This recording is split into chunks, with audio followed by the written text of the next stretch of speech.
Hello, I'm Mike Dang, and today I'll be presenting to you a report about IT auditing. So, what is an IT audit?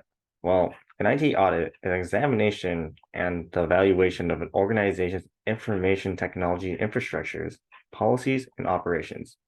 They are done to determine whether or not the IT controls can protect a corporate assets, data integrity, and if it lines up with its business goals of the company. The main goals of an audit usually are to evaluate the systems and a process in place, secure company data, determine risks to a company's information assets and to minimize them, and to ensure information management is compliant to IT laws. Well, all this really means is that somebody's going to be going into the company and then examining all the processes of that company, specifically with the people, what they do, the procedures, their hardware, data communications, software, and databases, and make sure it just all lines up perfectly. So before we go any further, we'll talk a little bit about the histories of IT auditing. Well, the first use of computerized accounting systems was found at General Electric.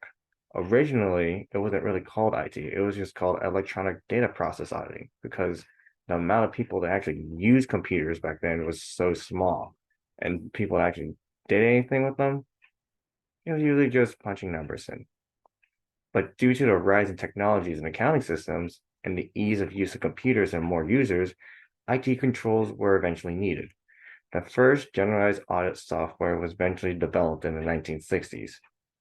From there, 1968, American Institute of Certified Public Accountants and the Big Eight accounting firms back then developed a book that would help the auditing process called Auditing and EDP to help auditors. The Electric Data Processing Auditors Associations from there was then made to make guidelines and procedures and standards for the auditing process. 1977 comes by and control objects for information and related technologies is printed and becomes the generally accepted IT control objectives for IT audits. Now comes 1994, EDPAA officially becomes the Information Audit and Control Association that we know today. So why is IT auditing so important? IT auditing ensures that a company, information technologies, and are protected, along with assets and its procedures are up to standards. It could save companies tons of money and protect customers' private information from attackers and hackers and whatnot. IT audits ensures that big systems aren't vulnerable to attack. The larger the system, the more vulnerability it's bound to have, which is why auditing is needed to find all those vulnerabilities and ensure that no one else can find them. This also helps employees understand the safety protocols and security while also catching other potential new vulnerabilities. So with all that information on who really needs that kind of stuff? Well, IT auditors do. Now, before we get any further, there are two types of IT auditors. There's external IT auditors, which are auditors that work for a company that perform audits for other companies that hire them. And then there are internal auditors that perform audits within the company they work for and they report right back to them. So, what does these auditors do? Auditors of internal company data, they just look inside their stuff and make sure everything's right.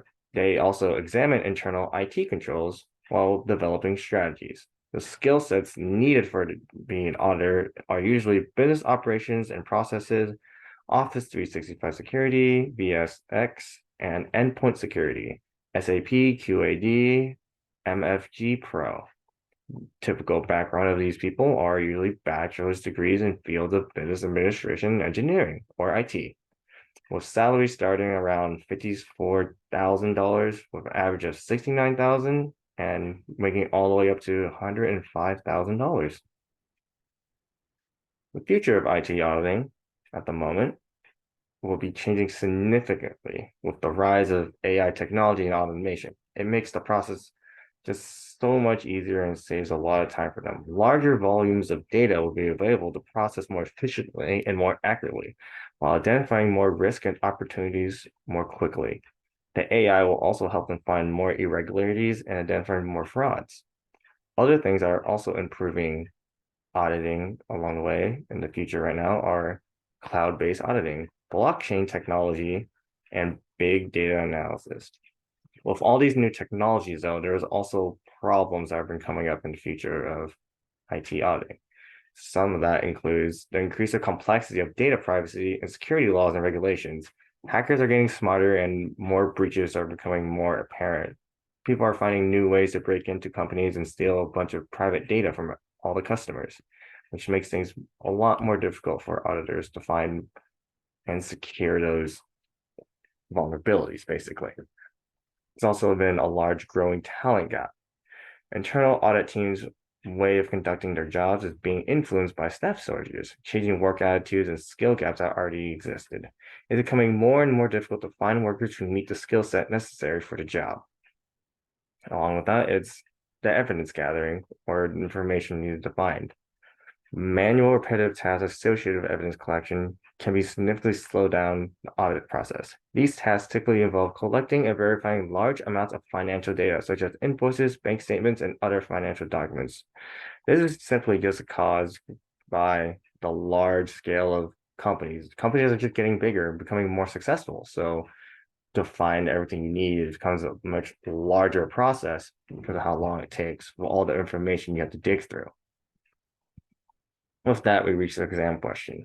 So, what are the two types of auditors? Are they internal and external auditors, physical and data auditors, tangible and intangible auditors, or none of these? Thank you.